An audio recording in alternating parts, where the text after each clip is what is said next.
Fidel and Raul Castro. Who is it benefiting? The embargo? Yes. It's not benefiting anybody. What the embargo is leverage. Here's what the embargo does. If you lifted the embargo tomorrow, nothing would change in the lives of the Cuban people because it's still being mismanaged. They don't have an economy. They don't have a currency. You know, this is a country. They have a trading relationship with the United States. Yeah, but what do you, unless we're going to give them free products because they need money to buy it with, and the country has no currency reserve. The only money they have is money that they borrow and never pay back. Unless we're ready to do that, which I don't think we're in a position to be doing right now in a country that's deficit spending. So the bottom line in Cuba is that Fidel and Raul Castro are going to die very soon. Time and biology is not on their side. When they do, there's going to be some successor interim group, and having an embargo will allow us to negotiate with them. It'll allow us to go to them and say, okay, Fidel and Raul are dead. You want to lift the embargo? We want free elections. We'd like to see freedom of press. We'd like to see you free all the political prisoners and allow for political parties. Those are simple, you know, requests to have. We have the opportunity to bring about democracy, and the embargo gives us leverage to do that. So you might agree to negotiation?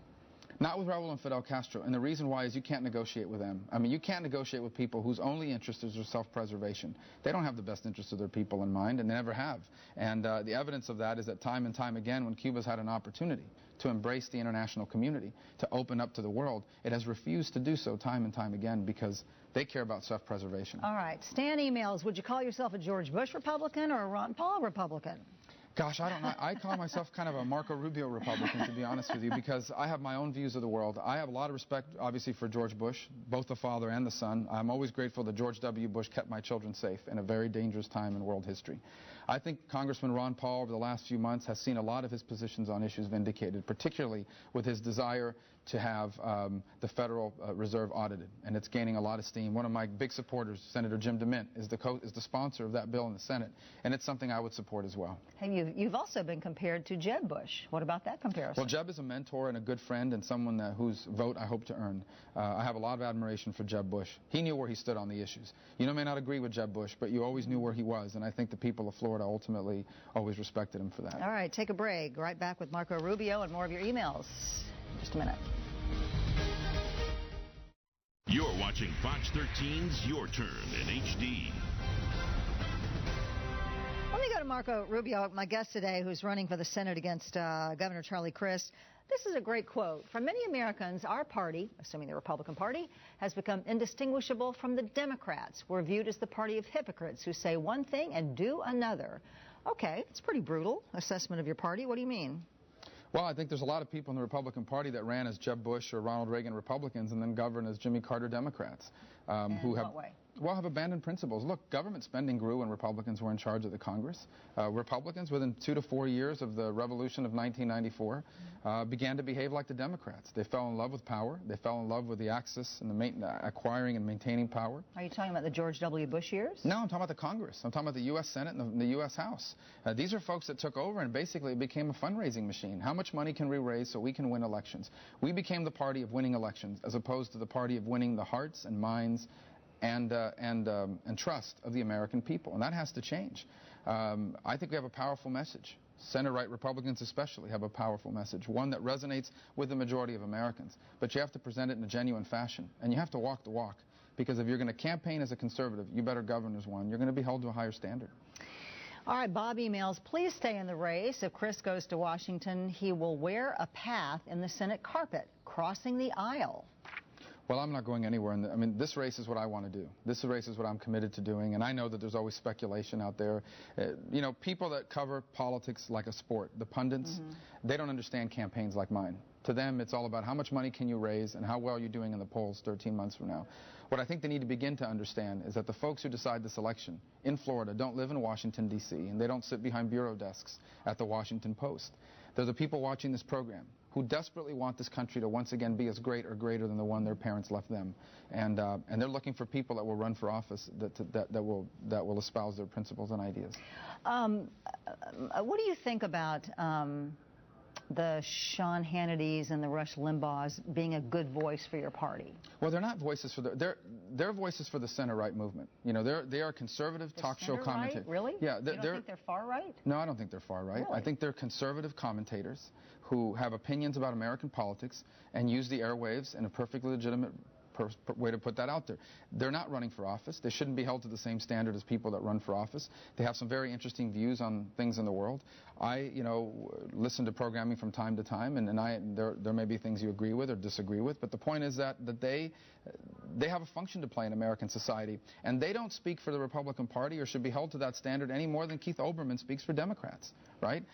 They're journalists, and they're doing the work of a journalist, and they're being provocative, but that's the role that the media has always played in America. I think they have a valuable function in the American political debate. Do they do any harm? Only to people that aren't going to vote for us anyway. I mean, the folks that are outraged by some of the things they say, we're never going to vote for Republicans or conservatives anyway. They're just using it as an example of another reason to get upset. Jimmy Odessa beat me to my next question. How do you feel about the health care reform debate going on in Washington? Also, am I mistaken, or did you vote for the Terri Schiavo bill to keep her alive? And if so, do you find yourself in step with the evangelical parts of the Republican Party? Whoa, two big questions there. Yeah. Let's start with the Schiavo bill, and then we'll move to health care. I did vote. The Schiavo bill is misunderstood even to this day. The Schiavo bill, people have to understand that if Terri Schiavo had left a written order of what she wanted in her life, it would never have been an issue. This happens every day.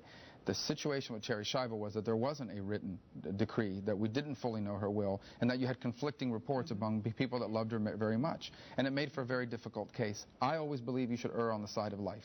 It is a principled, unalienable right that's found in our Declaration of Independence. When it lists the chief rights that we have from our Creator, it says life, liberty, pursuit of happiness, and it lists life first.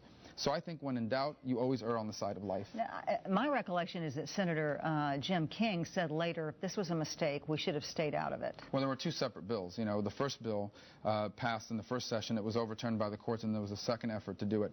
I don't think any time you err on the side of life, you make a mistake. I understand people are troubled with government intervening in their lives, and here's the facts. If Terri Schiavo had left behind a written order of what she wanted in her life, or if the family had been in agreement as to what her will was, there wouldn't have been a problem. But there was a significant dispute between her parents and her spouse, and a significant amount of time had passed. It was an unfortunate case, one that should never happen again, because everyone should have an advance directive. In a perfect world, I hope people learn from that. What about the issue of the evangelical wing? Do you identify with the evangelical right wing of the party? You know what? I think that they have a very important part to play in our party, and I would say that if you ask most evangelical activists, they would be very comfortable with the positions I've adopted. But I'll tell you, I stand for what I believe in. I don't wake up in the morning and read a list and say, okay, these are the things that certain segments of our party stand for, so I will stand for those things. I believe in the things I believe in. I can articulate and give you a principle-based reason behind each and every one of them. I think most of them line up with what you would consider to be the evangelicals in our party. And you know what? That's an important voice in America, and a productive voice in America. And if I'm associated with them, I'm proud of that. All right. What about the health care debate? How do you feel? I think it's going in the wrong direction. First of all, I think it's going too fast. You're talking about 18% of our economy, and they want to decide it in the next 4 weeks. Number two, I think the public option is a mistake. I think it will swallow up the entire health care market. I think there are some good, positive, bipartisan measures that are being worked on in the Senate. I think we should give that some time. Do you think something needs to be done about the health care system? I think something needs to be done about health insurance in America, where about 30-some-odd legal Americans, there's about 12 to 13 illegal aliens in America who are also part of the uninsured. I'm not sure that should be part of this conversation. You have 30 to 35 million Americans that do not have access to affordable, quality health care. We need to figure out what government can do to spur on a private market that meets that need. And the second thing is we need to look at ways that through technology platforms and the spreading of best practices, we lower the costs and the inefficiencies in the healthcare system. I think there's a lot of agreement on the cost and inefficiencies part. I think the part we struggle with is how to provide a system or how to provide a marketplace where individuals can buy health insurance for themselves separate from their employment status. The Democrats apparently want to create a public system to do that. Republicans are looking to the market. Wish we had more time to talk about that, but I want to get one more question in for you here, Marco. Michael emails us, if you were a U.S. Senator today, would you vote to confirm Sonia Sotomayor to be on the U.S. Supreme Court? No, I would not, and let me tell you why. First of all, she seems like a very pleasant lady. I've never met her. She's eminently qualified. Let me tell you, I think the burden is on the nominee to prove that they're not an activist. In essence, I don't think the burden is on the Senate to prove that she is. I think the burden is on the nominee to prove that they are not, and there are significant discrepancies between her public statements and speeches and decisions and what she said at that hearing. Leave it at that. Yeah. We're out of time. Back in a moment. For more information about Marco Rubio's campaign, you can go to marcorubio.com. And we appreciate your time with us this afternoon. People need to get to know the candidates and make their own decisions. Good to have you here. Thank you. Thank you. Now, we want to tell you, have some breaking news to share.